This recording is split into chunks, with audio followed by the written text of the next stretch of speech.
আমার ছোট ছোট দুটা বাচ্চা আছে। আপনারাই বলেন আমি এখন কি করবো। আমি ফায়ার ফাইটার হান্নানের ওয়াইফ। আমার হাজব্যান্ড কালকা হেড অফিসে গেছিল, যাওয়ার পর থেকে ও নিখোঁজ, ওরে কোথাও খুঁজে পাচ্ছি না।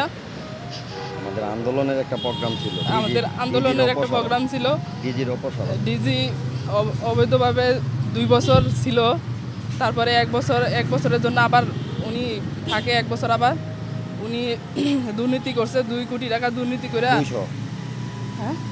200 কোটি টাকা দুর্নীতি করে উনি আবার থাকতে চাইতেছে।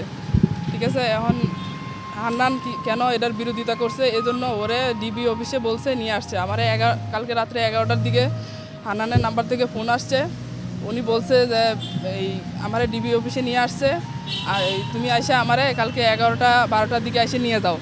আমি আজকে এখানে আসছি, এখানে ওরা বলতেছে যে না, ওরা কেউ আনে নেই। ঠিক আছে, এখন আপনাদের মাধ্যমে আমি সবাই জানাইতে চাই। ঠিক আছে, আমি আমার হাজব্যান্ডকে খুঁজে পাচ্ছি।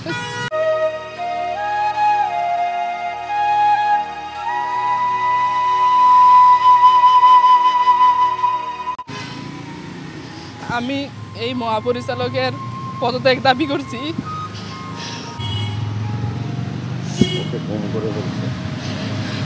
পরে গুম করা হয়েছে, ও কেন অন্যায়ের বিরুদ্ধে দাঁড়াইছে এই জন্য গুম করা হয়েছে।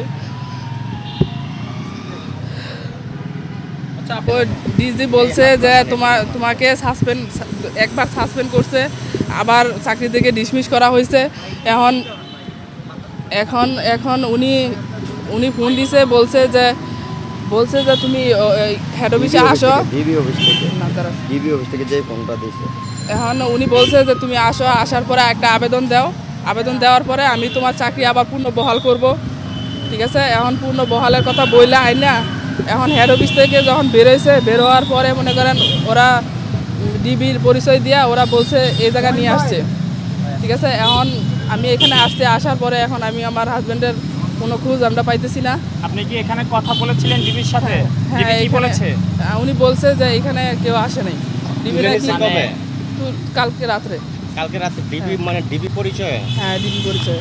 মানে আপনি এসে দেখেন ডিবিতে নেই? না, এখানে নাই। মানে এটা কি ডিবির ঊর্ধ্বতন কোনো কর্তৃপক্ষ বলছে না গেট থেকে বলছে? না, গেট থেকে না। আমার হাজব্যান্ড কালকে ওনার নাম্বার থেকে ফোন দিয়েছে, ফোন দেওয়ার পরে এই বলছে যে তুমি আমাকে ডিবি নিয়ে আসছে, তুমি কালকে 11টা-12টার দিকে আসো, আইসা আমার নিয়ে যাও। তখন উনি কি ডিবি কার্যালয় থেকেই ফোন দিচ্ছে নাকি? হ্যাঁ, বলছে যে আমি এখানে আসি, তুমি কালকে আসো, আইসা আমাকে নিয়ে যাও। এখানে আসার পরে এখন বলতেছে যে না, ওরা আনে নাই। আপনি তো জানেন। এখন আমি তো কোনো কিছুই জানি না। এখন আমার এখানে আসার পরে দেখতেছি যে ওনাকে তুলে আনছিল কোন জায়গা থেকে? ও হেড অফিস থেকে বেরোইছে, গুলিস্তান থেকে বেরোইছে। বেরোয়ার পরে ওরে আর কোনো খোঁজ পাচ্ছি না। আমি নাম্বারে ফোন দিচ্ছি কিন্তু মোবাইল বন্ধ। তারপরে 11টার দিকে আমার নাম্বারে একটা ফোন আসে আমার হাজব্যান্ডের নাম্বার থেকে। তারপরে ও বললো যে আমাকে ডিবি নিয়ে আসছে, এই তুমি কালকে এসে আমাকে নিয়ে যাও, এতটুকুই। তারপরে আর কোনো যোগাযোগ হয়নি। না, এখনো জিডি পর্যায়ে যায় না, তবে যাবো। জিডি করবেন? হ্যাঁ, করবো। ডিবি থেকে আশ্বাস দিচ্ছে কি আপনাকে? না, কোনো আশ্বাসই দেয় না। ওরা বলতেছে যে না, এখানে ডিবি 5 তারিখের পর থেকে ওরা কোনো কার্যক্রম করতেছে না। ঠিক আছে, হ্যাঁ, ওরা ধরে আনা টানা এগুলো কোনো কিছু কার্যক্রম করতেছে না। আর আমি এখানে এসে কোনো ইয়াও পাচ্ছি না।